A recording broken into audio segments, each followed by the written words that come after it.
almost none of this game. I was doing the lottery. I was doing follow-up stuff. Secret room in it. Breaking it down after. It's not a secret room. It's a very, very easily defined room. I took a nap at halftime and could have taken one earlier than that. Could have been midway through the first quarter. I confidently decided to nap at halftime and dozed to a fair amount of the second half. Here's all we got to say about Game 4 of Knicks-Sixers. The Knicks made 12 of their first 13 three-point attempts in the game.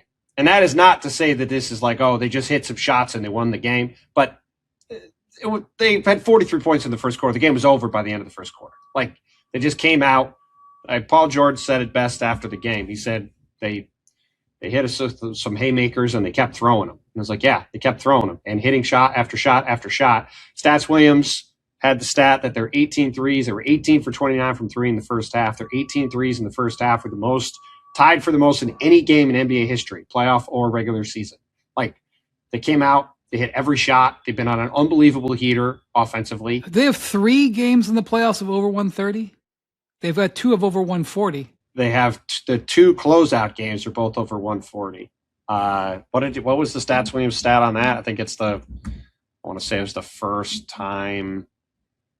They're the first team to score at least 140 points in multiple series clinching wins in the playoffs, which again, not a huge shock. Not that many teams are scoring 140 points in the playoffs. But as I said earlier, obviously picked Philly to win the series and could not have been more wrong on that. You're only 89 points off. Yeah, so it's only 89 points off. And look, the Knicks, the stuff that they is that what it was? That what the spread was? 89. I mean, they won today by 30. So, by the way, their average point differential through 10 games. Remember, their 2 losses were both 1-point games. That's right. Yes. Their average point differential is 19.4 points per game. That's the largest going in the conference finals since it went to 16. Yeah, I mean the 16-team format in 83-84. Yeah, I mean, look, they've had a couple close games. You know, game 2 in this series could have gone either way. Obviously, like you said, they had the 2 1-point losses in the first round. But since they changed their offense around after game 3, against Atlanta, they have been just absolutely molten hot. Listen to this. Go ahead. 185 points is what they've outscored opponents by in that stretch. That is the third best points differential in any 7-game span, period. Just regular incredible. Season or playoffs. And I believe this is telling me, third best span ever and the best ever in the playoffs. Yeah, I mean, they've been absolutely unbelievable. And, you know, obviously it was like, all right, they did this stuff against Atlanta. Atlanta has no size. Let's see how they do against Philly. And you could say that Embiid wasn't right. That's fine. Doesn't matter. Whatever. Like, yeah, these guys came in and just absolutely blew the doors off them. And this is the Knicks team that we spent all year kind of waiting to see. It was like, you know, Vinny Goodwin wrote a story about Karl Towns. I think it was ran during the first round. And the theme of the story more or less kept coming back to the numbers say the Knicks are really, really good. But when you watch them play, you're like, it just doesn't quite line up. And the last 7 games, they've been, I mean, Oklahoma City's maybe been better in the playoffs. But, I mean, the Knicks have been the second most impressive team in the playoffs easily.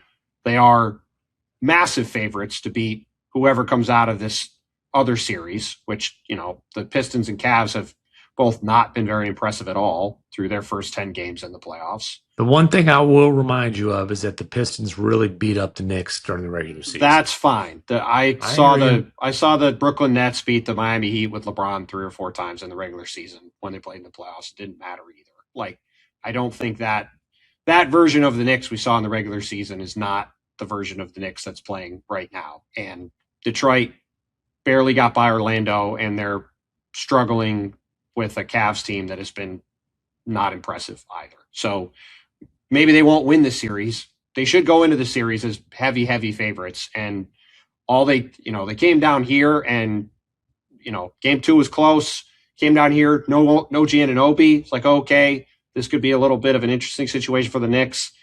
They control game 3 basically from the 6-minute mark of the first quarter till the end. And then the first 6 minutes are only because Paul George couldn't miss a shot. And tonight, like I said, they hit 12 of their first 13 shots, are up 20 in the first quarter, and it's just a laugher for the final 36 minutes of the game. I mean, Sixers starters were out of the game by the middle of the third quarter. Say final 44, but sure. Jackson has this stat. The fourth team in NBA history to have multiple 30-point clinching wins. The other three, 2025 Thunder. I think they ended up okay. 2008 Celtics. Okay. That was the big three, the beginning of the big three. And the 87 Lakers. How about company? Prime Three Showtime. champs. Yeah. And look, the Knicks had some really low lows during the regular season. Like I remember when the Mavericks went up there, like it was a terrible Mavericks team that just blew them out. And I forgot exactly what it was, but they were in a real rut then. I don't remember the exact. I think it was like 7 losses in 9 games or something like that. But you don't have to be the best team all season. You have to be the best team at this point. And, they in that way, they kind of remind me of the 2011 Mavericks, who that team won 57 games, but like there was nobody really believed in them. There was some real blah stretches during the season. They hadn't had any playoff success for the few years before that. The Knicks actually had, just not enough to keep their coach employed. But what the Knicks look like in February is not relevant to what they look like right now in May. And right now they are absolutely playing like their peak of basketball.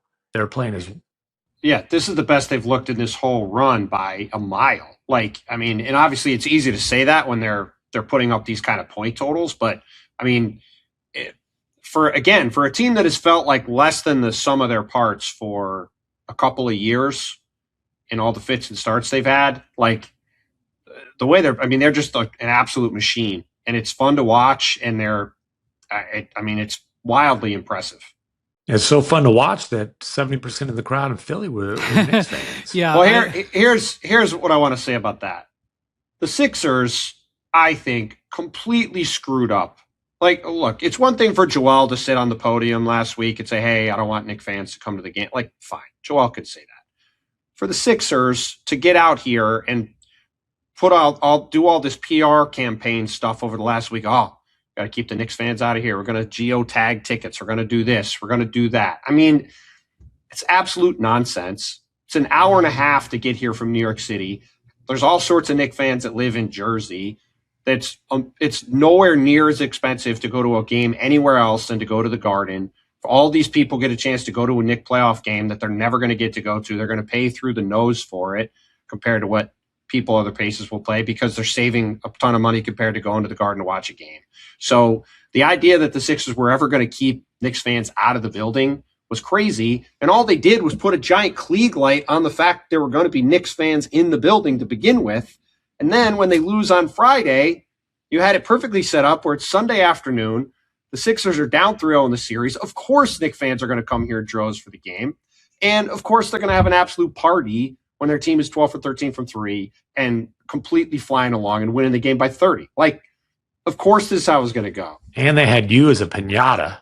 They would have had me as a piñata if there were 3 fans in here, let alone how many more times does Bontemps have to mea culpa? He's done it twice. Yeah, does he? I've had plenty of good calls. This was not a good call, so I can live with that. Missed it by that much. Hey, it's all good. Listen, you make predictions. Sometimes they work, and sometimes they don't. There are some people who want us to, beat you up, but I have been wrong once or twice. I'm more than willing to beat him up for the people. So post game, Joel Embiid had his exit interview. What did that entail? He was weirdly positive, I would say, specifically about his health. It's been a weird season for the Sixers.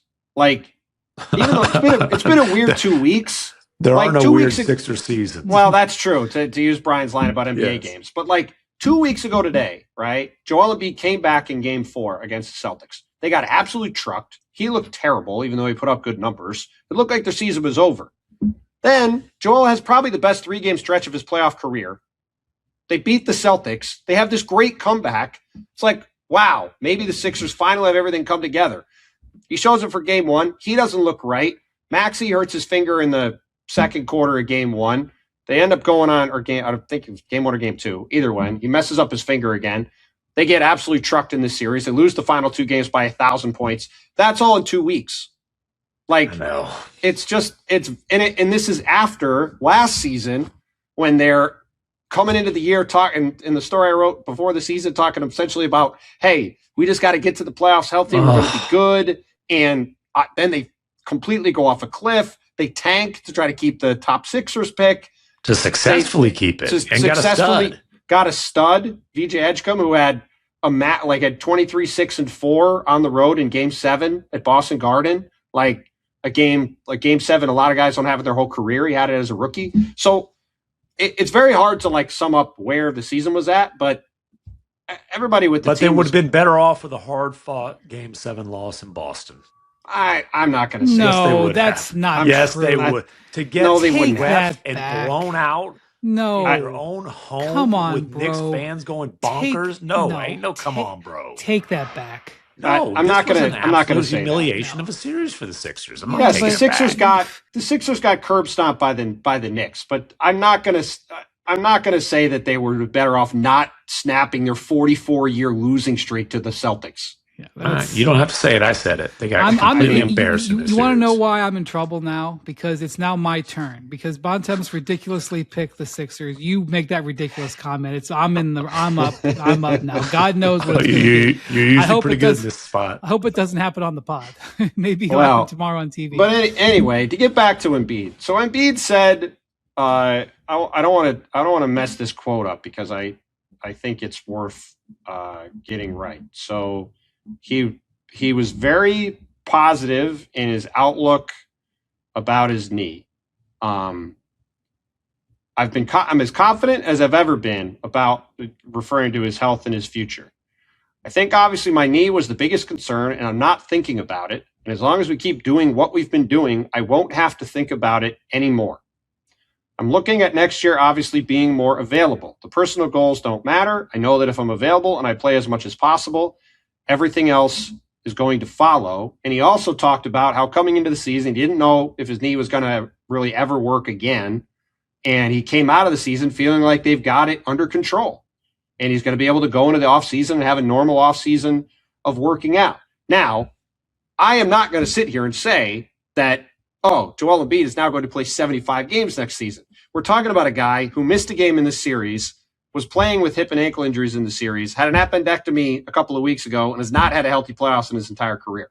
And has never played 70 games in his entire career. That's right. He's played over the 65-game threshold twice. Great. Other than that, he feels great. So the last 3 years have been 39, 19, and 38. I hope Embiid's right. But come on, man. Listen, I agree. I'm just repeating what the guy said. I was surprised at my point was I was surprised at the level of positivity that came from him about his health. I didn't think it was going to be that I feel this good about things. Put it like this. The guy's going to be earning more than $1 million per game play because he's due 58.1 next year, basically 62.7 the year after that, 67.4 the year after that. Well, and look, I wrote an obit on the Sixers that's up now, and basically, they've got this backcourt with Tyrese Maxey, who's going to be an All-NBA player for the first time and probably will be again going forward. He's awesome. We talked about VJ Edgecombe. He had a phenomenal rookie year. He showed in these playoffs he's absolutely not afraid. He's got a chance to be a full-blown star, I think. It's a great place to start. But they have $100+ million in Paul George and Joel Embiid the next 2 years, and those guys have not been on the court. And because you have all that money tied up in those two guys, you can't do anything else with the roster. So you can't really trade them. And it's, if they're available, great. But again, Joel could say he feels great. I hope he feels great for his sake. But you have to assume he's going to miss at least 30 games. If he plays 50 games and is healthy for the playoffs, then you're like, that's awesome. They'll be happy with that, right? If he could play 52 games and then be healthy for the playoffs, they would take that today. So it just puts them in kind of a strange spot where you've got this stud rookie on a rookie deal, which is exactly what you want to try to build a contending team. And because you've got these other two guys on maxes, it sort of cancels out. Well, and they have no depth. Like Quentin Grimes was a good bench player, but like who is an unrestricted free agent. right. Kelly And Oubre had a great bounce back couple of years with these guys, has turned himself into a quality 3-and-D role player on the wing after being a, kind of an all offense, no defense guy in his career. He's an unrestricted free agent. Like, are they going to pay to keep those guys? They better. And the Thunder have their first round pick. Do they have anybody's pick? Do they have a I'm serious. Like, yeah. do they have a no? Yes, I'm saying does Philly have a first rounder? I thought you were making a joke. The Sixers have Houston's first round pick, which they got from Oklahoma City as a result of the Jared McCain trade. Wait, Jared McCain, is that the guy who had 18 points in 18 minutes in a playoff win? Or right before the Sixers had fewer than that in a whole game off their bench? Considering the Knicks, the Sixers have been missing open threes all series, and considering Jared McCain as we head into game 4 is, I am not kidding, 9 for 11 from 3-point range in 3 games against the Lakers, might have been helpful to have Jared McCain hitting some threes. Well, at least Daryl got to take a victory lap by telling the world that he sold high on that one. Yeah. So again, it's like you can't win them all, guys. You can't win them all, as I'm evidence of. When you lose, you probably shouldn't do a victory dance. Well, that's why everything with this team is just in such a weird place, because like on the one hand, the young guards are awesome. It's a great place to build from. On the other hand, they're basically hamstrung to do really anything else around them going forward. And they really are realistically, at least for another season until Paul George is an expiring deal, probably even 2 years until Joel Embiid's an expiring deal after that. And Paul George comes off the books. So they got to just kind of hope those guys can play and these young guys keep getting better. And I think DJ is going to get better, and I think Tyrese will get better, but they're not very deep, and they don't have a lot of ways to add talent. And that's especially if they keep Oubre and Grimes, they lose either of them. I mean, then they're really hurting for depth, and there's just not a lot of ways to add back from there. All right. Well, Bontemps we'll see in the Eastern Conference Finals, I guess.